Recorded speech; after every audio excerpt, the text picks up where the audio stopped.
SBS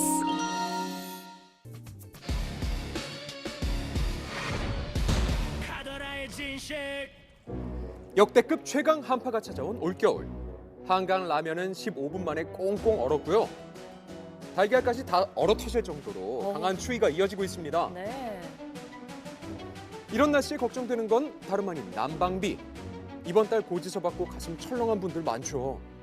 난방비 어느 정도 나오세요? 한 이달에는 29만 원 정도 나왔어요. 설정을 23도로 해놓고 어떨 적에는 조금 날씨가 추울 것 같다 그러면 24도로 해놔요. 17만 원 정도? 꺼놓으면 난방비가 많이 나온다고 하니까 외출이 제일 좋다고 해서 외출로 해놓고 있어요. 외출 모드로 많이 하고 있고요.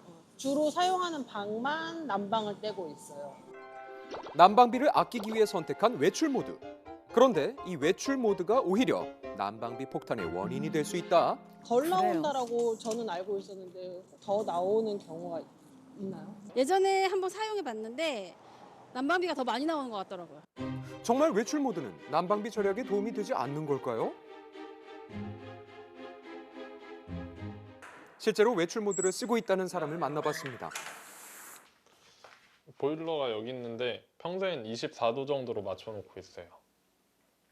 외출 모드 켜놓으면은 난방비가 절약이 좀 된다고 들어서 11월 말 그쯤부터 사용했던 것 같아요. 출근할 땐 외출 모드 켜고 나갔다가 돌아올 땐 온도로 조정해가지고 사용하고 있습니다.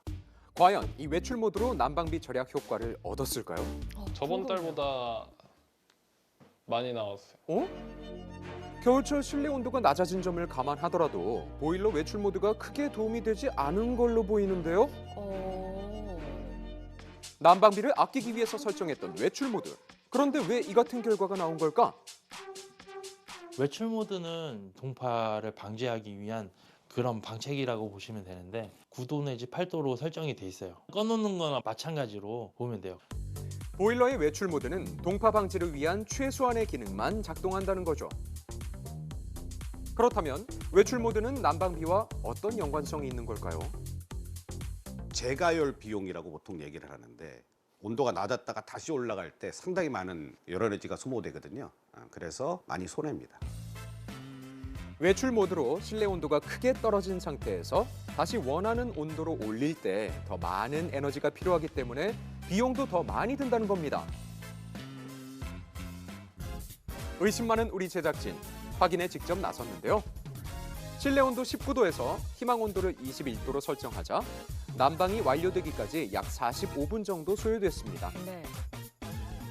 자, 이번에는 같은 19도 상태에서 외출 모드로 3시간 동안 집을 비운 후 다시 21도로 설정해봤죠. 네. 그 결과 온도를 쭉 끌어올리는데 약 2시간 50분이 걸렸습니다. 그렇다면 외출 모드는 언제 효과적이죠? 여행을 간다든가 할 때는 외출 모드가 훨씬 유리하고요. 보통 우리가 한 3일 정도를 기준으로 놓고 3일보다 더 많이 비운다. 그러면 외출 모드. 외출 모드는 전원을 끈 것과 비슷한 효과를 내기 때문에 집을 오래 비울 때 쓰는 게 적합합니다. 그렇다면 짧게 외출할 때는 어떻게 하면 되나요? 외출할 때 쓸 수 있는 방법은 크게 두 가지가 있을 수 있을 것 같아요. 하나는 평소 온도보다 한 2, 3도 낮춰놓는 방법. 단열이 완전히 잘 돼 있으면 온도를 낮춰놓으면 거의 그동안 보일러가 안 돌아도 그 온도를 유지할 수 있을 거거든요.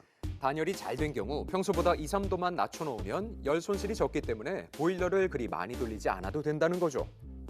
반면에 그 외풍이 많고 단열이 덜 돼 있는 상태라면 타이머 모드가 훨씬 조금 더 경제적이라고 볼 수 있죠.